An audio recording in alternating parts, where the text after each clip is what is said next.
કેમ છો મિત્રો? વાત કરવી છે સંબંધોમાં સાચું બોલો.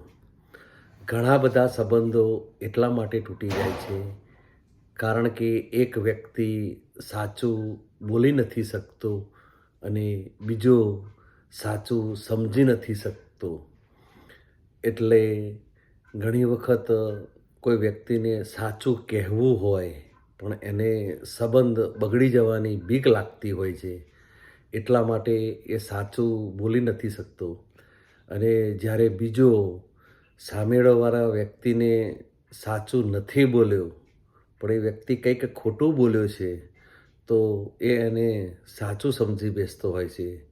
એટલા માટે મિત્રો, કોઈ પણ સંબંધની અંદર સાચું બોલો અને સાચું સમજો તો કદાચ સંબંધ ટકી રહેશે, તૂટશે નહીં. Thank you. આભાર.